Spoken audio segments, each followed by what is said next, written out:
صلى الله عليه وسلم وآله الكرام أصحاب الأظام شيء لله لهم الفاتحة.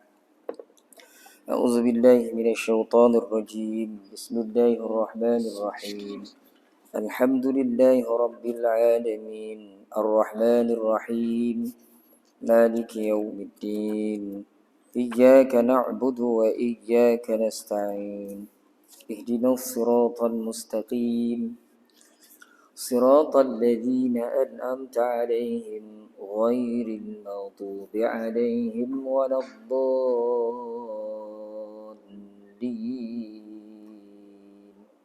آمين. أعوذ بالله من الشيطان الرجيم. بسم الله الرحمن الرحيم. الحمد لله رب العالمين والصلاة والسلام على أشرف الأنبياء والمرسلين وعلى آله وأصحابه أجمعين.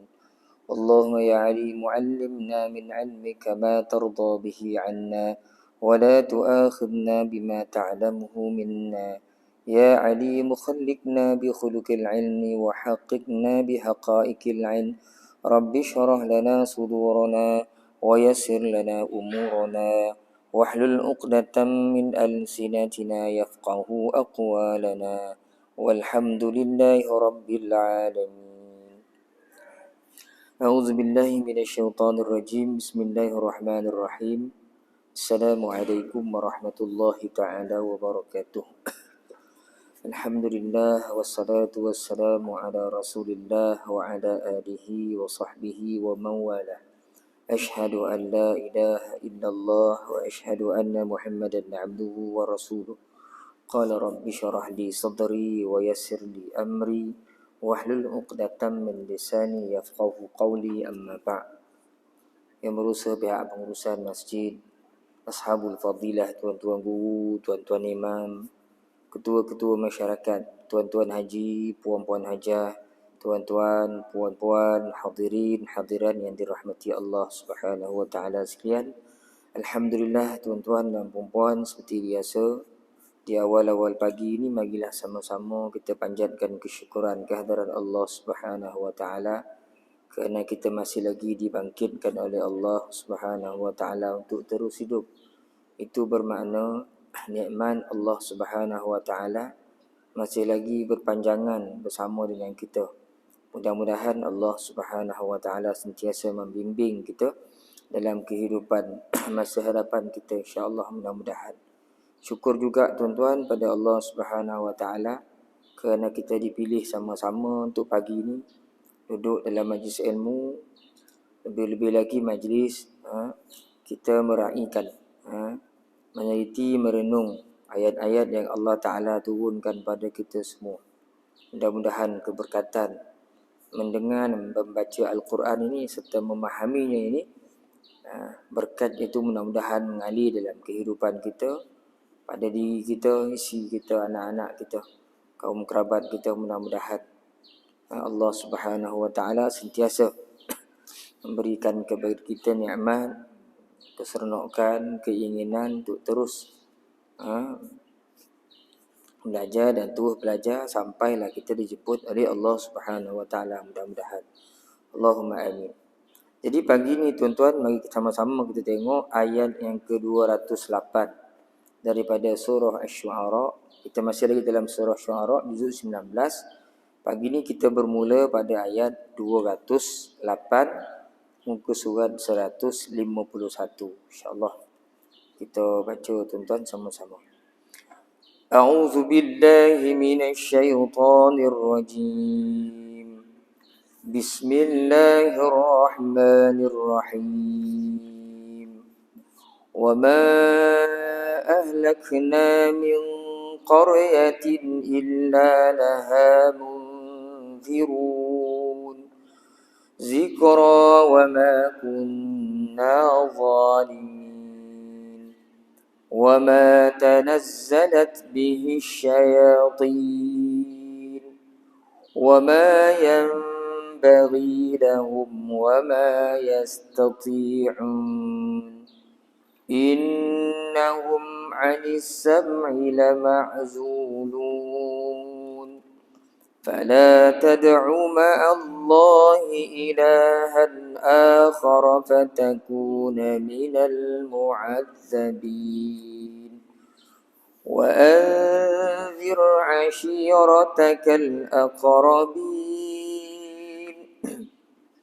واخفض جناحك لمن اتبعك من المؤمنين فإن عصوك فقل إني بريء مما تعملون وتوكل على العزيز الرحيم الذي يراك حين تقوم وتقلبك في الساجدين صدق الله العظيم وما أهلكنا وما alif huruf man bertemu dengan hamzah dalam dua perkataan. Ini mad jaiz munfasil. Kita baca dengan boleh baca dua, boleh baca empat. Tetapi kalau ikut disiplin ilmu tajwid ni, kita baca 4 harakat. Imam Hafs tak baca dengan 2 harakat ni, baca dengan 4 harakat. Sebab dia duduk dalam 2 perkataan. Itu mad jaiz munfasil. Ada yang kata nak kenal mad jaiz munfasil ni, kalau hamzah tu ada rumah duduk atau rumah alif, kata dia, itu mad jaiz munfasil lah tu. Kalau hamzah tak ada rumah, bukan duduk ta'alif, itu mad wajib muttasil. Bolehlah pakai kaedah tu. Bolehlah pakai insya-Allah. Contohnya tuan tengok muka surat 150 tu. Ayat 206. Thumma ja'ahum. Hamzah tak ada rumah. Itu mad wajib. Mad wajib muttasil. Di sini mad jaiz munfasil. Wa ma ahlakna min qaryah. Nun mati bertemu dengan qaf. Di mana qaf ini salah satu daripada huruf izhar ikhfa hakiki yang 15. Maka kita baca dengan dengung qadar 2 harakat. Min qar. Ra mati sebelumnya huruf berbaris atas. Maka ra tu mesti dibaca dengan tafkhim ataupun tebal. Qaryatin, bukan qaryah. Qaryatin illa bagi 2 di bawah. Ta tu bertemu dengan hamzah. Hamzah ni huruf izhar halqi. Kita baca tanpa dengung. Qaryatin illa. Dan bagi yang tak berapa mahir hukum tajwid, kita dah sebut dulu baris 2 di atas dengan baris 2 di bawah. Kalau baris itu selari kedudukannya, maka itu dibaca tanpa dengung. Macam ini. Qaryatin illa. Baris 2 tu dia selari kedudukannya. Laha munzirun. Munzirun sama dengan min qaryah, hukum dia sama. Ikhfa hakiki. Masukkan bunyi nun mati ke dalam huruf zal. Munzirun. Tadi min qaryah. Yang ini munzirun. Run man arid sukun. Kita boleh baca 2 harakat, boleh baca 4 harakat, boleh baca 6 harakat. Zikra wa ma kunna. Semua huruf nun dan mim yang bersabdu dalam Quran kita baca dengan dengung 2 harakat. Kunna zalimin. Min sama dengan run di atas tu. Man arid lis-sukun. 2 atau 4 harakat atau 6 harakat. Maka tuan-tuan jadilah bacaannya, bunyinya lebih kurang. A'udzu billahi minasyaitonir rajim. Wa ma ahlakna min qaryatin illa laha munzirun. zikra wa ma kunna zalimin. Itu dari sudut ilmu tajwid ni tuan-tuan. Mari kita tengok sama-sama dari sudut tafsirannya berdasarkan apa yang dicatatkan oleh Ustaz Ahmad Sunhaji ni, insya-Allah. Dan kami, yakni Allah, tiada membinasakan suatu negeri kecuali setelah ada orang-orang yang memberikan amaran sebagai peringatan, dan tadalah kami menganiaya. Di sini Allah menyatakan bahawa dia tidak sekali-kali akan membinasakan sesuatu kaum atau umat kecuali telah diutusnya kepada mereka para rasul yang memberikan peringatan yang berupa amaran tentang betapa dahsyatnya seksaan yang akan ditimpakan ke atas orang-orang yang ingkar kepada Allah dan menderhakainya. Para rasul tersebut diutus adalah untuk memberikan peringatan kepada mereka supaya mereka berjaga-jaga, jangan sampai melakukan kejahatan, dan supaya menyelamatkan diri mereka dari seksaan. Sebab Allah juga menyatakan bahawa dia tidaklah berlaku zalim atau aniaya untuk membinasakan hamba-hambanya, kecuali seksaan itu benar-benar setimpal dengan kejahatan yang dilakukan oleh manusia kerana mengingkari nikmat-nikmat Allah dan menyembah bukan kepada Allah sesudah mereka itu diberikan keterangan, dalil dan hujah bertalu-talu. Jadi ayat wa ma ahlakna min qaryatin illa laha munzirun ni, Allah Taala jelaskan pada kita sikap dia. Bukanlah Allah Taala nak sangat membinasakan makhluk-makhluk yang dia sendiri ciptakan, tetapi bila sampai satu keadaan, satu tahap di mana makhluk-makhluk ciptaan ni tak mendengar cakap, melakukan perkara yang sekira-kira layak dibinasakan, maka Allah Ta'ala binasakan. Tuan-tuan cuba tengok sebelum-sebelum ini, dalam kisah-kisah yang diceritakan surah Syu'ara ni, kisah Nabi Musa, Lut, Hud, Saleh, kan, Syuaib, semuanya kita lihat mereka melakukan kesalahan. Apa kesalahan mereka? Sama, mengingkari para nabi dan rasul yang diutuskan. Bukan sekadar itu, sampai tahap nak bunuh para rasul. Sampai tahap nak bunuh para rasul. Daripada zaman Nuh alaihi salam sampailah ke zaman Muhammad sallallahu alaihi wasallam. Sampai tahap nak bunuh. Maka orang-orang terdahulu, umat-umat terdahulu, Allah Subhanahu wa taala binasakan. Sampailah ke zaman Nabi Muhammad sallallahu alaihi wasallam, Nabi akhir zaman, Rasul yang diutuskan.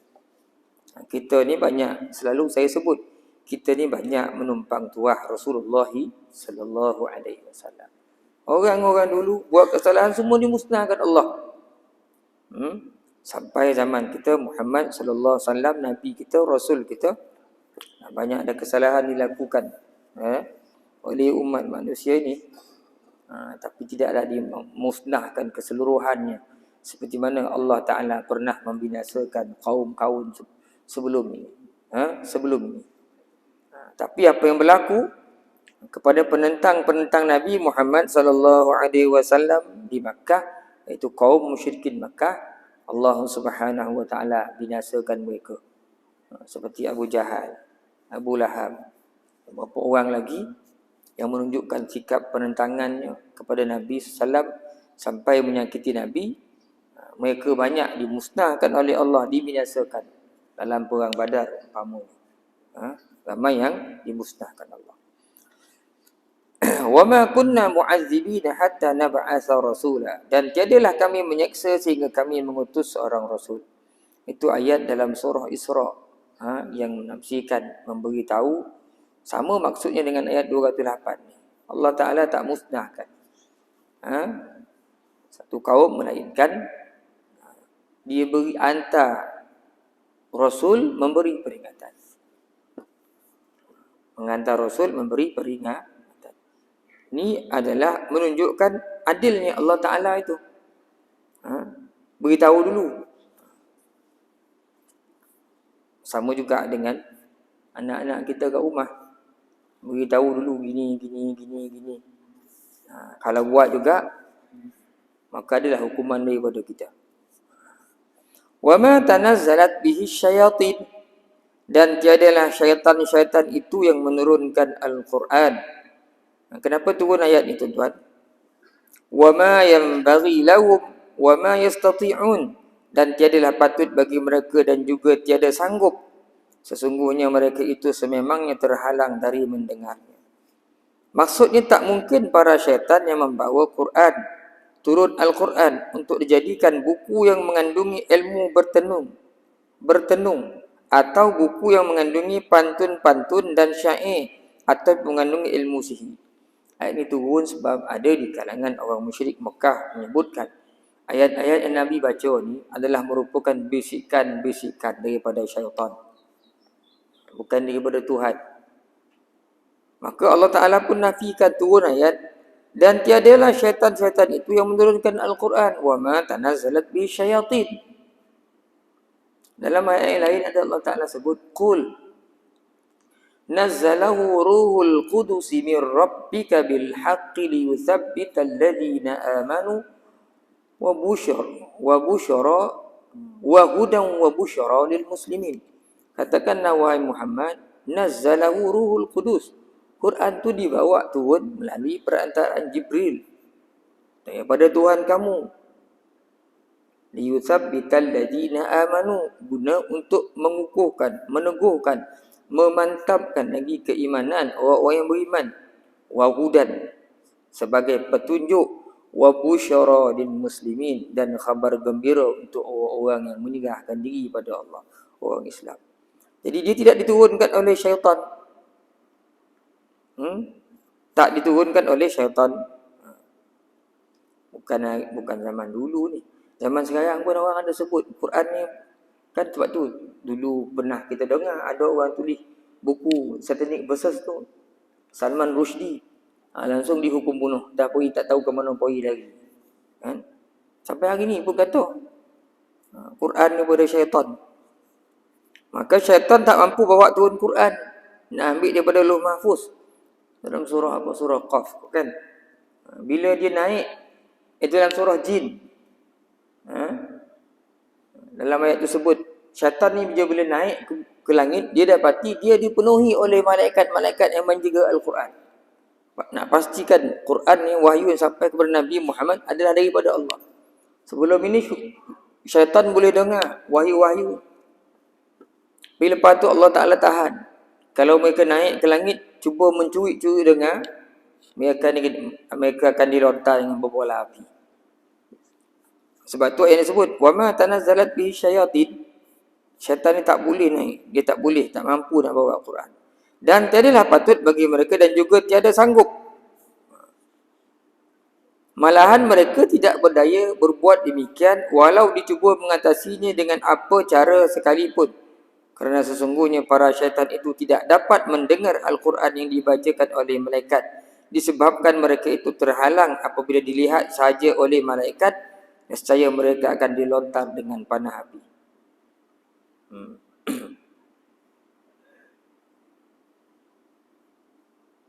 Apa ayat suratul Hijr tu? Walaqad ja'alna fis sama'i burujan wa zayyannaha lin-nazirin wa hafiznaha min kulli syaitanir rajim illa man istaraqa as-sam'a fa atba'ahu shihabun mubin. Kami jadikan di langit itu buruj bintang-bintang dan kami hiasinya bagi orang-orang yang melihat. Dan kami pelihara langit ni min kulli syaitanir rajim, daripada syaitan-syaitan yang dirajam. Illa man istaraqa as-sam'a fa atba'ahu shihabun mubin. Melainkan ada beberapa ekor lah yang cuba-cuba naik, nak dengar-dengar, curi-curi berita, fa atba'ahu shihabun mubin, maka dia akan dilontar dengan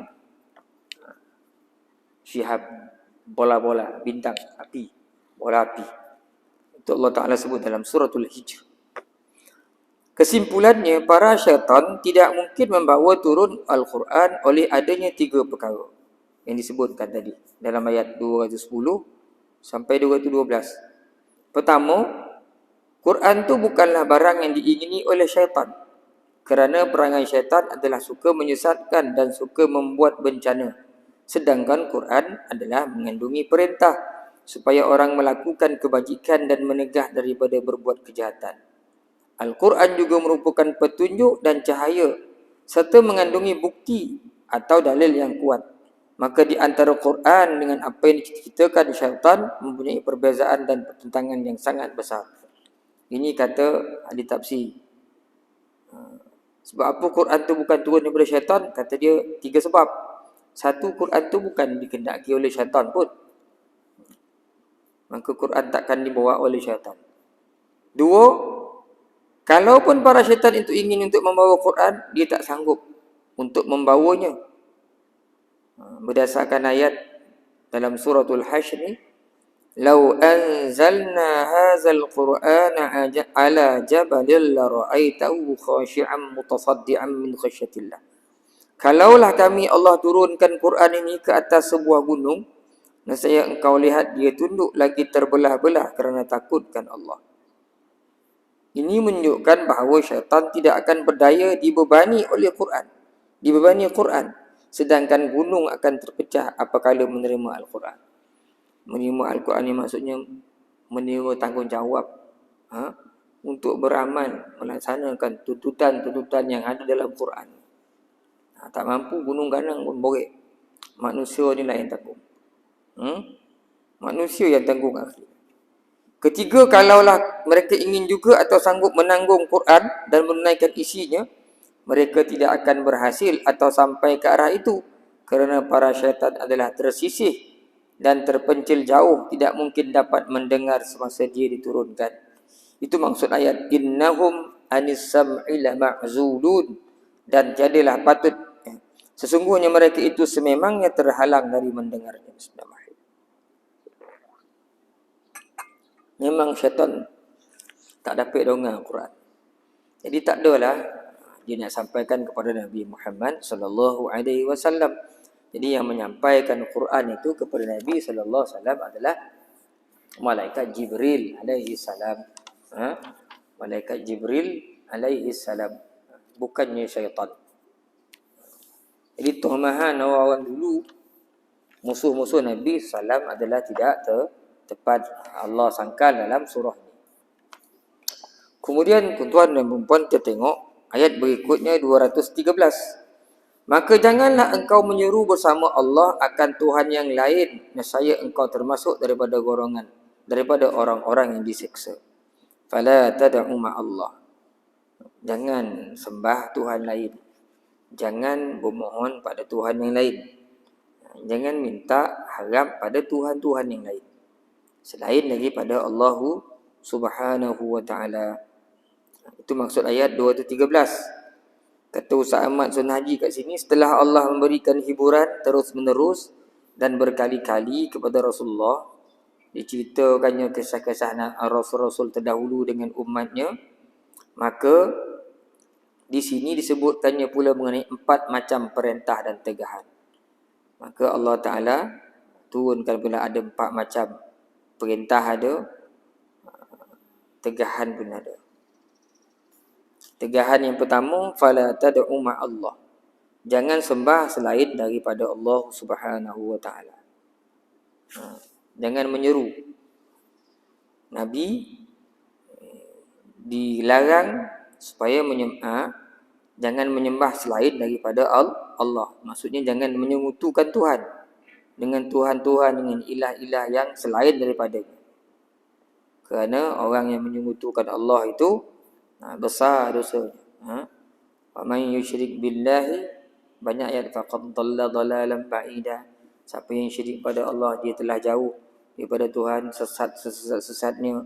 Ada juga ayat, siapa yang syirikkan Allah, maka Allah Ta'ala tak ampunkan dosanya. Semua dosa ni banyak mana pun diampunkan oleh Allah, melainkan dosa syirik kepada Allah Subhanahu wa ta'ala.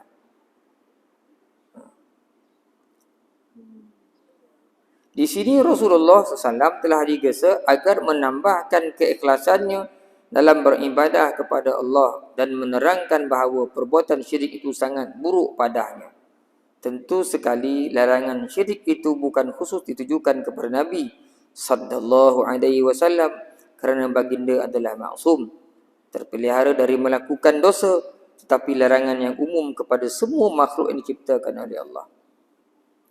Jadi dalam ayat ni ditegar Rasulullah. Kata ulama di sini, kata Ustaz Ahmad Sanji, bukanlah pada Nabi khusus ni, tapi umumnya kepada semua makhluk yang Tuhan ciptakan, khususnya manusia dan jin, supaya jangan menyekutukan Tuhan, jangan menyekutukan Allah, dan hendaklah mengikhlaskan diri beribadah kepada Allah. Manusia ni tuan-tuan, dia buat apa pun, semuanya boleh disesatkan oleh syaitan. Tak ada orang terhalang daripada godaan syaitan. Senang cakap, manusia ni nak buat apa pun dalam kehidupannya, amal ibadah ke segala yang dia buat, dia akan disesatkan. Dia akan berjaya disesatkan. Illa ibadaka minhumul mukhlasin, sebut dalam Quran, melainkan orang-orang yang ikhlas. Kenapa orang ikhlas tak dapat disesatkan oleh syaitan?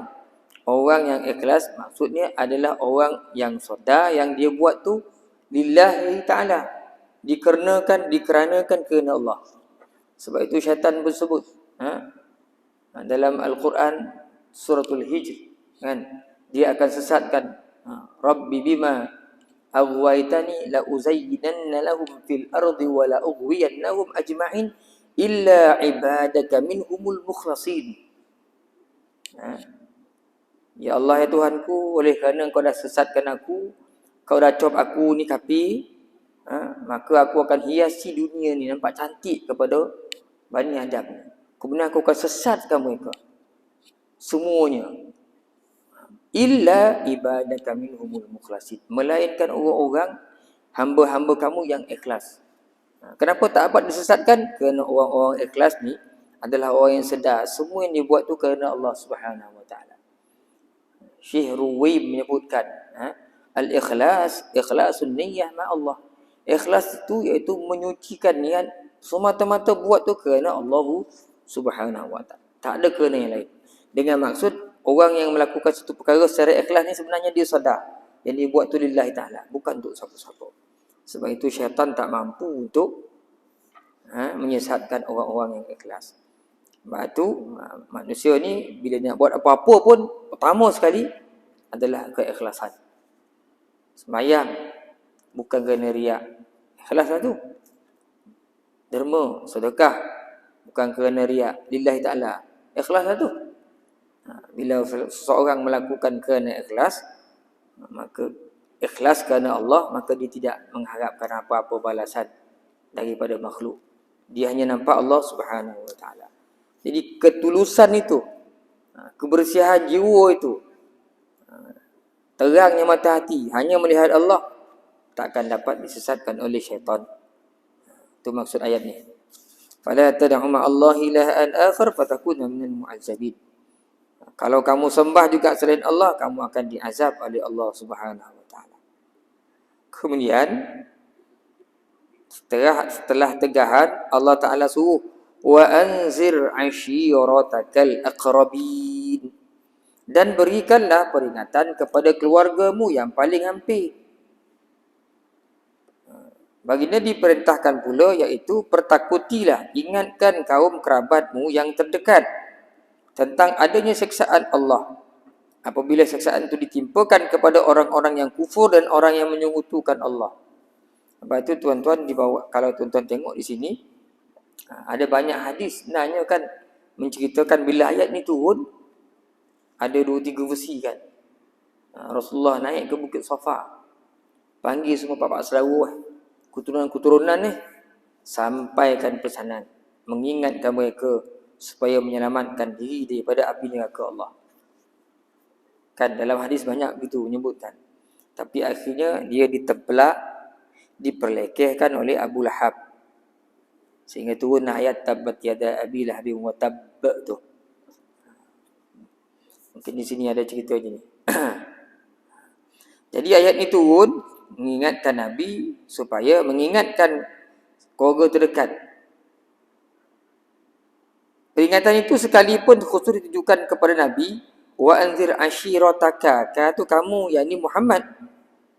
Kata Ustaz Maksud Haji, peringatan itu sekalipun khusus ditujukan kepada Nabi Muhammad SAW, tetapi juga merupakan suatu peringatan secara umum kepada umat Muhammad SAW, di mana baginda itu diutus kepada umum seluruh umat manusia. Nabi disuruh memperingatkan ahli keluarganya. Jadi ayat ni bukan kat Nabi je, pun tu kat kita juga. Sebab Nabi ni diutuskan kepada semua umat manusia ni. Kalau Nabi diperintahkan supaya memperingatkan keluarga ni yang dekik tu, samalah dengan kita pun. Kena ingatkan keluarga kita terdekat. Yang ini merupakan kelemahan manusia hari ni. Kita dengan orang lain kita boleh tuan-tuan. Tapi bila kono dengan adik-beradik, saudara mara, mamak saudara, papak saudara ni, ini memang kita lemah lah. Susah nak buat. Nabi bila turun ayat ni terus kumpulkan ahli keluarga dia. Kita dalam keluarga pun sama. Kan? Dalam keluarga kita ada yang tak berapa nak. Mayang pun tak ada, puasa pun tak. Tak mampu kita nak ingatkan ahli keluarga kita. Itu kelemahan kita, tuan-tuan. Sebab itu kita perlu orang lain datang pula tempat kita untuk ingatkan mereka semua. Kita tak mampu. Sebab itu banyak-banyaklah mohon ampun pada Allah Subhanahu Wa Taala. Kadang-kadang yang malangnya bukan adik-beradik kita. Anak kita sendiri pun kita tak dapat nak kawal. Lebih-lebih akhir zaman ni tuan-tuan, banyak cabaran kehidupan, benda-benda yang nak merosakkan anak-anak kita ni. Allah ya Tuhan, cukup banyak. Berbeza dengan zaman kita dulu. Zaman apa yang ada? Kan semua budak-budak pergi suruh pergi masjid je. Nak tengok televisyen tak ada. Nak main komputer tak ada. Kan nak rekod tengok gadget, smartphone pun tak ada masa tu. Apa yang ada tak ada benda. Jadi kita banyak fokus. Orang-orang tua kita mudah tarik kita pada jalan agama. Mudah bawa ke surau, mudah bawa ke masjid. Masjid-masjid, surau-surau ramai anak-anak mengaji. Zaman sekarang ni payah nak bawa macam tu. Kita tengok dalam surau dalam masjid. Siapa yang ramai? Orang-orang tua. Anak muda susah. Pengaruh luar lagi kuat. Cuba tengok gaya anak-anak muda kita. Tengok gaya ini. Dia naik motor sisi yang kita. Dia golak-golak kita. Tengok cik kita tadi. Gondok dia dapat motor, naik motor kan. Cik dia dengan gayu kan. Itu pula tengok rambut memang kita tak berkonan betul. Dan macam kadang-kadang macam kaum Penan. Potongan itu rambut tu. Nipi tebas.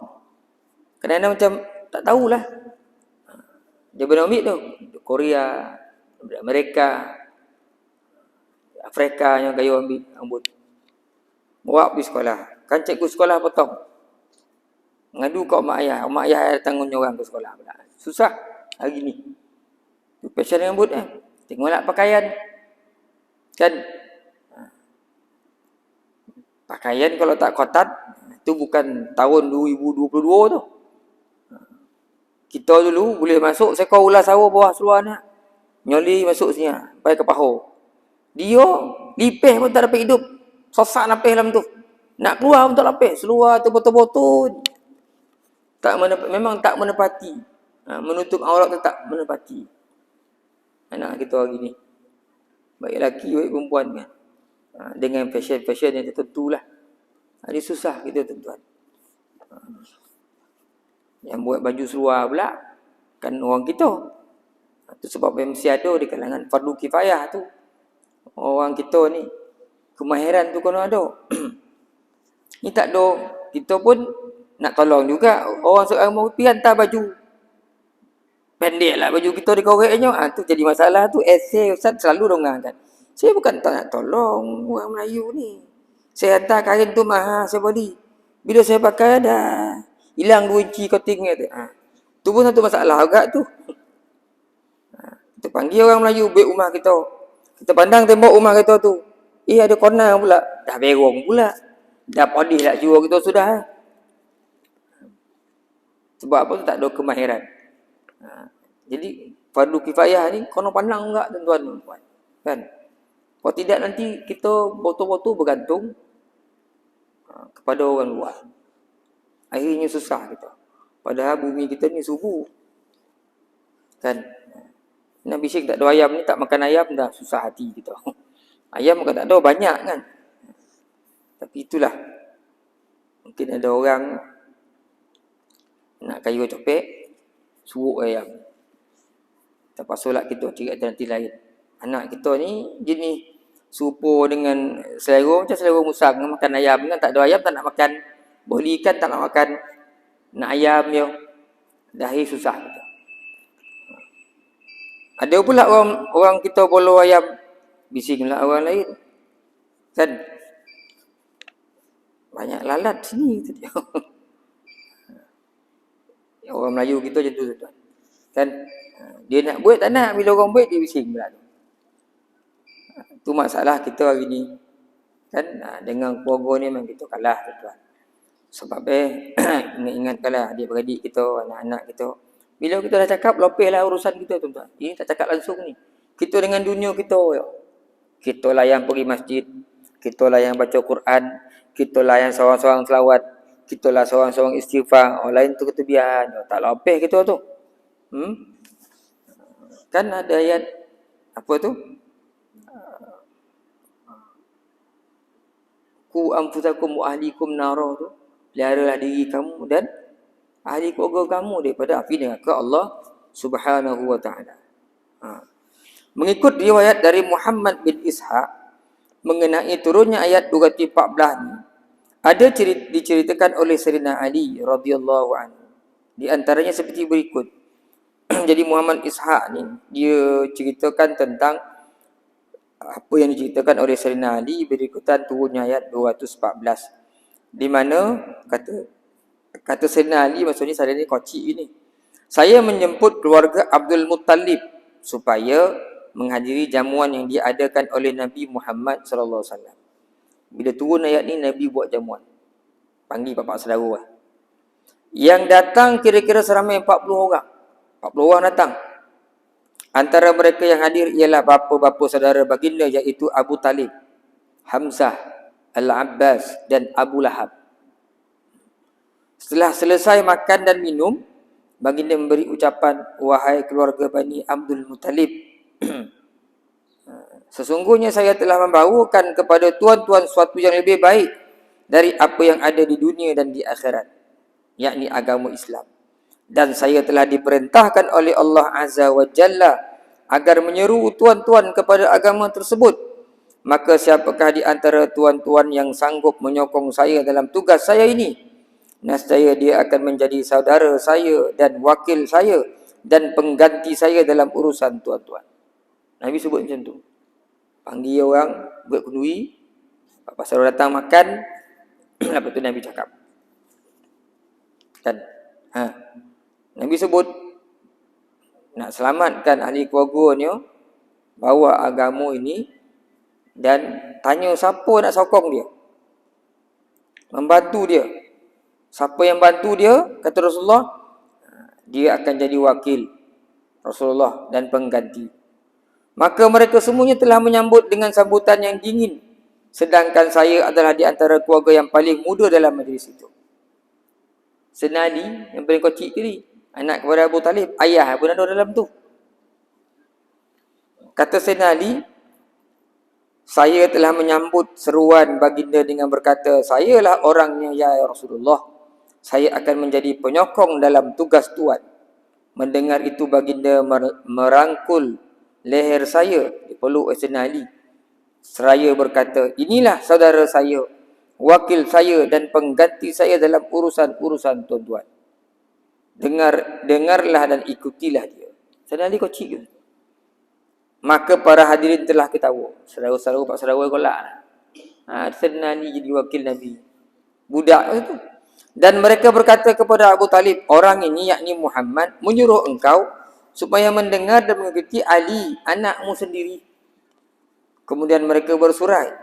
Nampaknya seruan yang disampaikan kepada kaum keluarga Nabi SAW sebagaimana cerita ini mengalami kegagalan. Demikianlah pertama kali baginda memberikan peringatan kepada kaum keluarganya yang terdekat.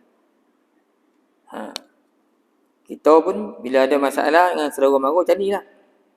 Kena kumpul. Sebenarnya Nabi ajar macam ni. Nabi ajar apa-apa masalah perlu kepada perhimpunan, perkumpulan, bincang, beritahu supaya jangan salah faham. Hari ni tuan-tuan adalah kes kan,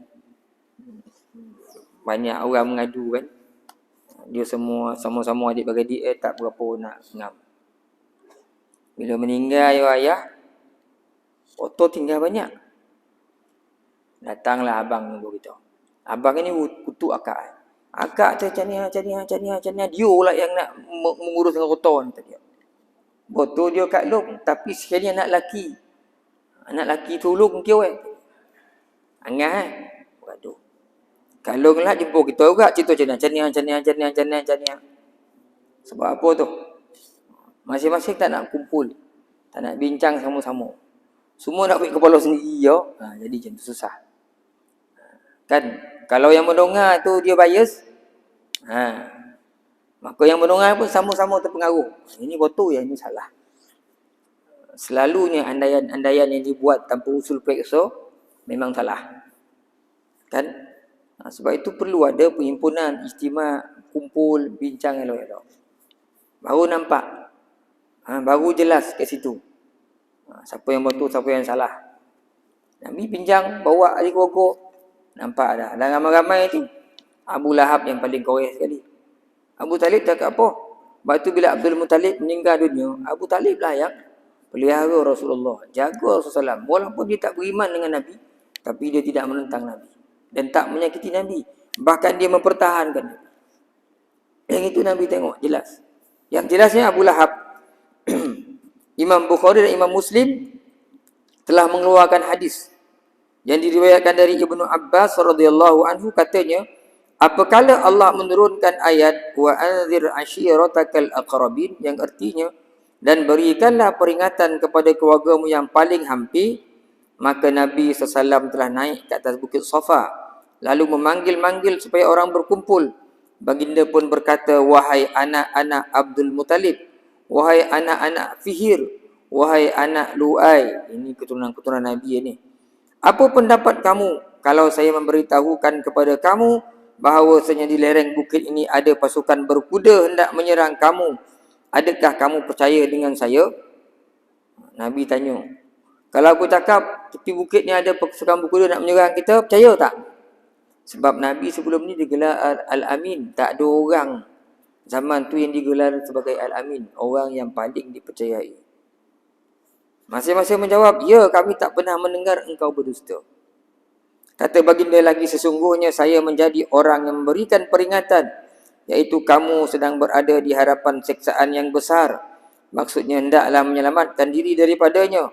Maka dijawab oleh Abu Lahab, bapa saudara Nabi Muhammad SAW, binasalah engkau sepanjang hari. Adakah kerana ini engkau panggil kami? Maksudnya dia marah apabila diberikan peringatan. Lalu Allah menurunkan surah Al-Lahab. Binasalah kiranya kedua tangan Abu Lahab dan benar dia telah binasa.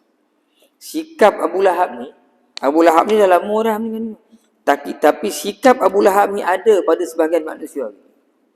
Walaupun dia Islam, baik kita duduk kilang, kojok, duduk di sekolah, duduk mana-mana dalam masyarakat, sikap ni ada pada manusia. Cerita nak kita bawa apa pun cerita lah. Dia sanggup orang. Tapi jangan bawa agama. Sikit agama, sikit agama. Sikit semayang, sikit baca Quran. Ada orang macam tu. Dia tahu berkenan lah. Bawa lah cerita lain cerita Quran, cerita selawat, cerita istighfar, cerita mengaji. Dia tak nak dengar itu. Sebab itu ada orang, bila hal-hal agama ni kan dia tak berkenan lah. Semua nak pakai agama, tak hidup kita. Itu ada yang mulut-mulut yang celupa sebegitu. Bahkan ada di kalangan mereka yang kita nasihatkan. Kita tak tahulah sebelah tu ayah dia. Kono kat saya budak muda. Mana dik? Main bola tadi kan. Duduk sebelah dia. Main bola pakai track shoot lagi bagus dia. Susah sat dia. Nak berlari payah. Tak apa payah berlari. Daripada payah berlari nak dapat bola, tak sama payah bagi ket neraka tak kebak. Sambil-sambil golak bukan yang dia pun tergolak. Togu dia ayah dia. Alah ustaz, main bola je, bukan sepanjang hari kita dia. Tanya siapa tu? Ayah saya. Ayah pun kamu tak faham kan? Gitu, kita diam lah. Kat sekolah, tertogur nak murid kita. Kamu pakai tudung ni kena lapor, jangan pakai ni. Yang wajib tutup bukan depan belakang, kiri kanan pun tutup juga. Tutup. Kita cakap kat kelas. Kamu masuk cikgu lain nak cakap. Tudung ni nak labu-labu nanti kita sosak napis kita. Panih. Matahari ni. Susah nak berfikir nanti. Kena pakai semua simple je. Ada pula macam tu. Jadi susah kita. Kita tabur baju. Lepas tu datang orang lain tabur pula. Kita baju sekilo je. Dia 2 kilo racun. Memang tak hidup lah pokok. Itulah yang berlaku pada anak-anak kita. Lepas subuh. Kadang-kadang satu ahad. Kita pun cerita kat anak kita. Jani. Habis subuh. Dia tengok TV. Lain nak penceramah. Jumpa kawan. Kan. Baca buku. Tengok telefon. Bono-bono menyesek tu banyak. Jadi susah hari ni. Tanggungjawab kita makin besar. Makin besar tuan-tuan. Susah. Dulu, anak-anak kita ni, kita risau. Tengok dia ikut orang lelaki lain. Atau dia buat nak orang, tengok kan.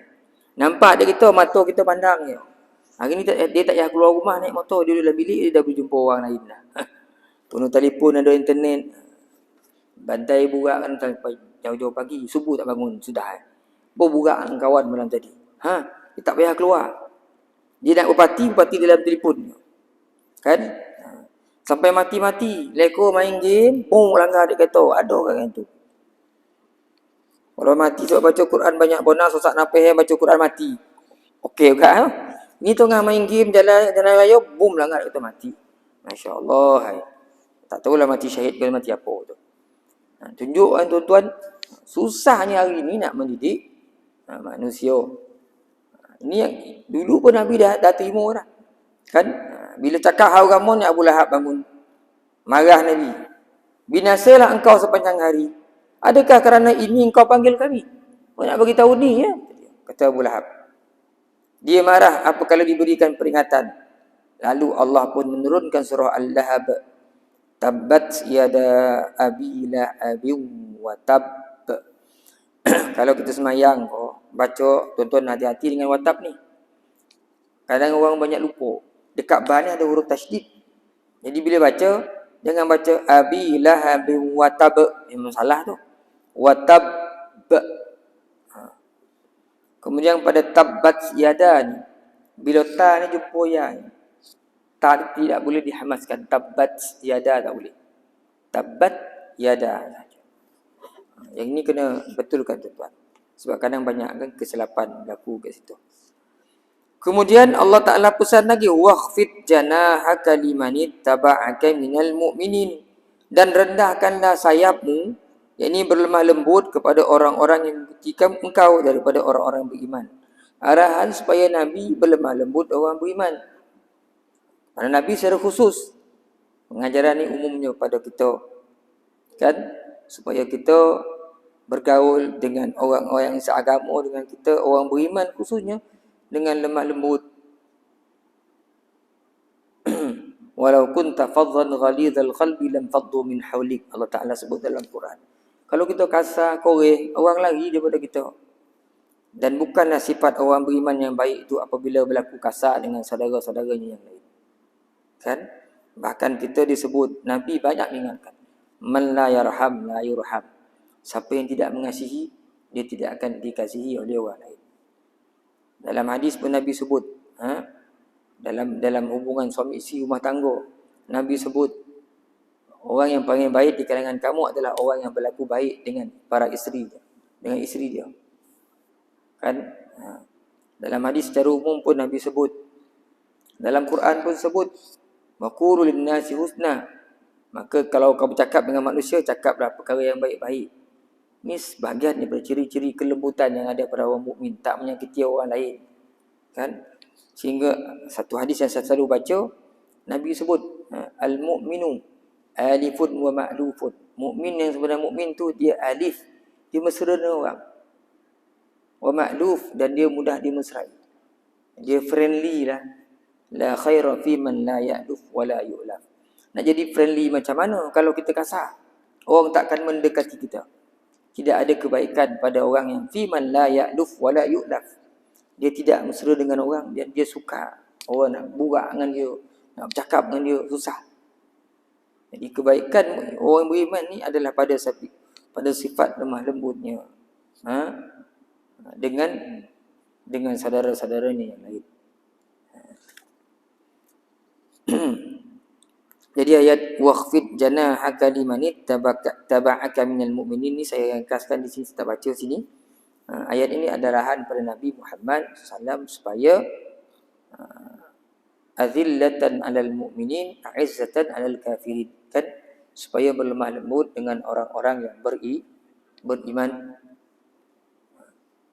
Kemudian fa in asauka faqul inni bari'um mimma ta'malun.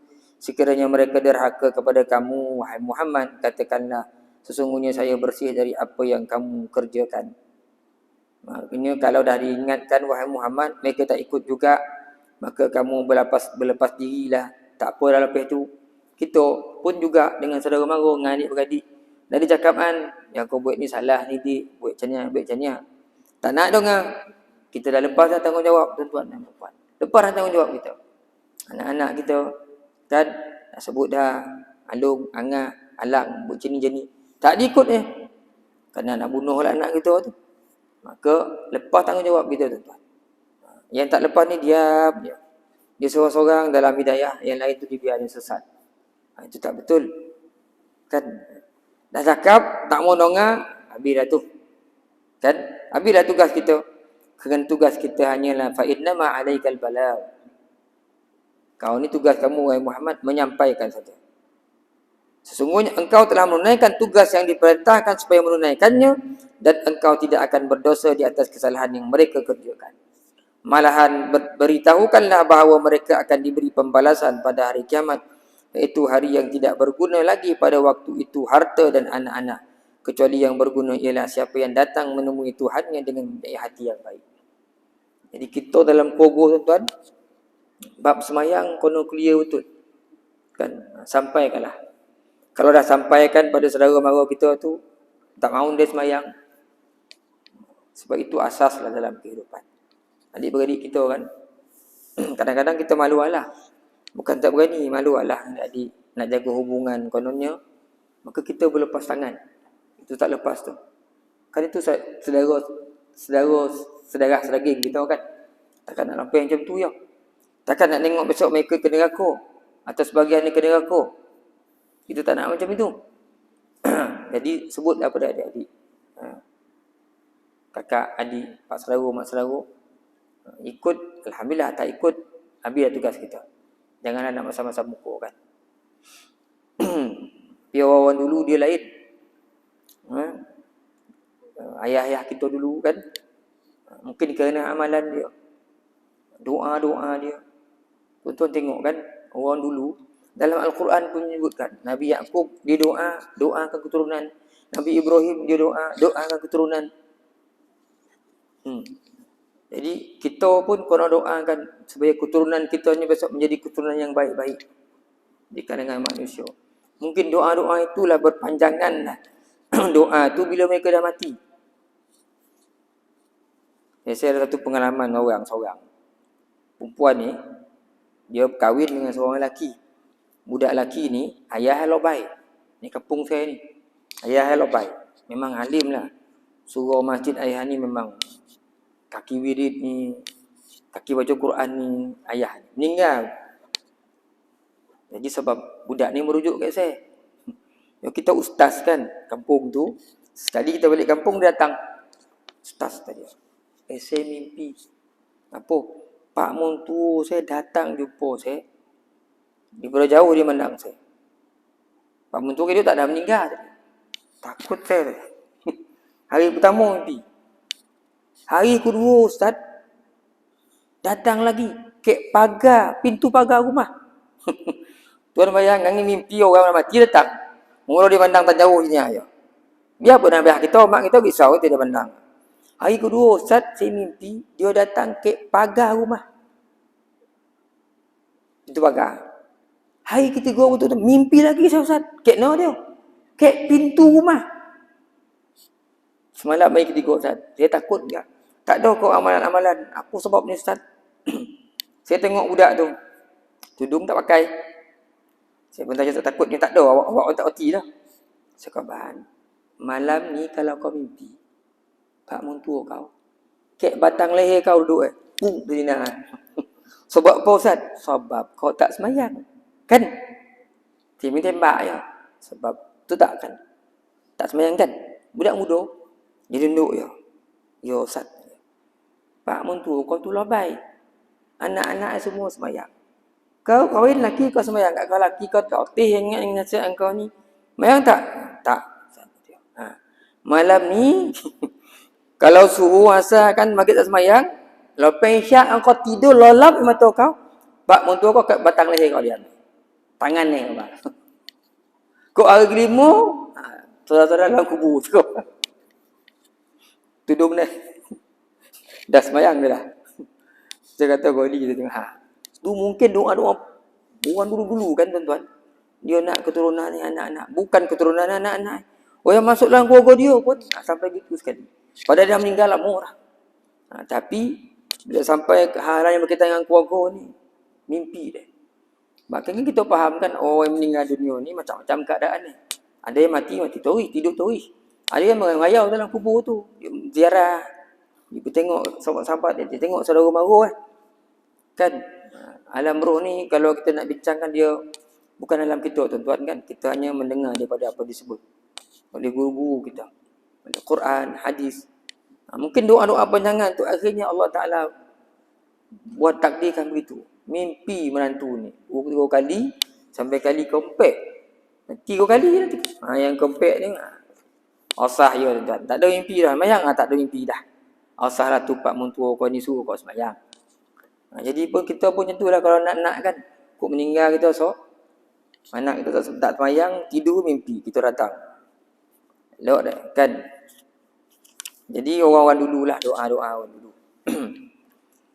Wallahu a'lam. Dan akhir sekali tuan-tuan, saya ingat kita berhenti kat sini dah. Kita sambung besok lagi insya-Allah minggu depan kuat ada umur kita lagi. Ayat yang ke-217 tu wa tawakkal 'alal azizir rahim.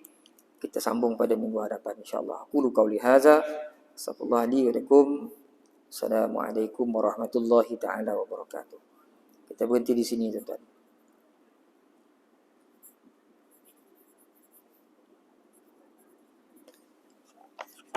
Ada soalan tuan? Kalau ada lah dapat jawab, saya jawab. Tak jawab saya hutang dulu.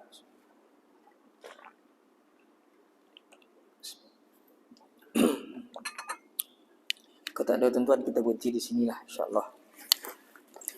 Allahu akbar.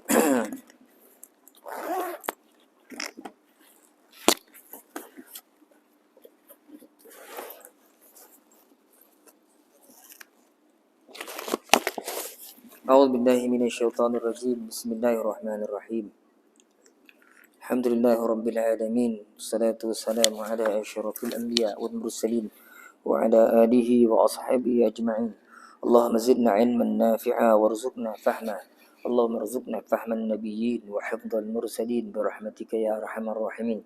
Allahumma ya muqallibal qulub, tsabbit qulubana 'ala dinika wa 'ala ta'atik. اللهم ارزق أولادنا بالنجاح في كل امتحانهم برحمتك يا أرحم الراحمين. اللهم ذلل لهم صعوبة أمرهم وسهل عليهم مشقة دراستهم وارزقهم من الخير أكثر مما نطلب واصرف عنهم كل شر إنك على كل شيء قدير. رب يسر ولا تعسر يا كريم. رب يسر ولا تعسر يا كريم. رب يسر ولا تعسر فإن التيسير عليك يسير. رب تمم بالخير. وصلى الله على سيدنا محمد النبي وعلى آله وصحبه وبارك وسلم والحمد لله رب العالمين. تسبيح كفارة dan suratul Asr. Subhanallah bihamdik asyhadu an la ilaha illa anta astaghfiruka wa atubu. Subhanakallah bihamdik asyhadu an la ilaha illa anta astaghfiruka wa atubu. أشهد أن لا إله إلا أنت أستغفرك وأتوب إليك. بسم الله الرحمن الرحيم والعصر إن الإنسان لفي خسر إلا الذين آمنوا وعملوا الصالحات وتواصوا بالحق وتواصوا بالصبر والله أعلم بصواب.